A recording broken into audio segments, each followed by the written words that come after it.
हे या कार्यक्रमाला मला पाहुणा म्हणून बोलवणं हे फक्त जयंत आणि प्रदीप या दोघांचं काम आहे.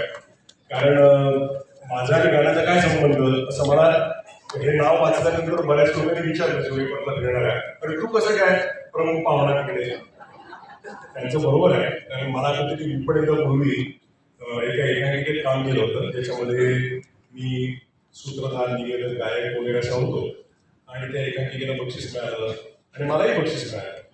त्याच्यानंतर मी कौतुकाने माझ्या म्युझिक डिरेक्टरकडे ते घेऊन गेलो, म्हटलं मला असं असं बक्षीस मिळालं. तर तो म्हणाला हो. मला वाटलं होतं की परीक्षकांना अभिनयातलं काही कळत नाही, आज मला कळलं गाण्यात काही कळत नाही. त्यामुळे मला आज बोलावं त्याबद्दल मी या दोघांचे काय असतं शेवटी मैत्री असते मी शाळेतली फार मोठी असते.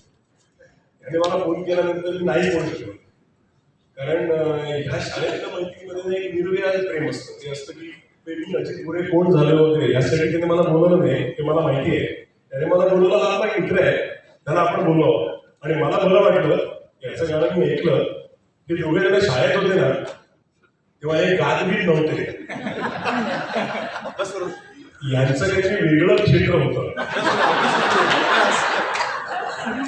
म्हणजे जयंत दुभाषीला इतका छान शांत असा मी बघितलं नाही शाळेमध्ये. पण मी तुमच्या सगळ्यांचे मनापासून आभार मानतो आणि तुमच्या सगळ्यांचं मनापासून कौतुक करतो. इथे बरीच नावं ओळखीची आहेत माझ्या, कारण मी वाचत होतो कोण कोण आहे ते.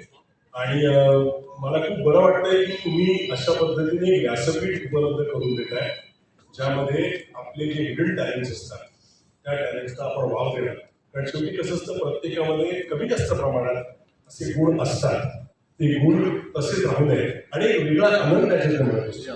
म्हणजे आता मला ह्याला नाचताना गाताना म्हणून मला खूप बरं वाटलं की आयुष्यामध्ये अनेक विवंचना असतात, प्रत्येकाच्या आयुष्यामध्ये अनेक काहीतरी घडामोडी घडत असतात. त्यातनं बाहेर पडण्यासाठी एक चांगलं साधन आहे आणि तुम्ही ते उपलब्ध करून दिले. तुमच्या सगळ्यांचे मनापासून आभार आणि सगळ्यांचे मनापासून अभिनंदन करतो. आणि तुमचे उपक्रम असे चांगल्या संख्येने तुम्ही जे काय त्यांना प्रोत्साहन द्यायला गेले, उपस्थित झाला ते महत्त्वाचं आहे. डॉक्टर प्रभू कुठे गेले, त्यांनी मला रिसीव्ह केलं ते आले ते. हां, तुम्ही गाणार का नाही? तुझं गाणं ऐकायला थांबलो असतो गायचं.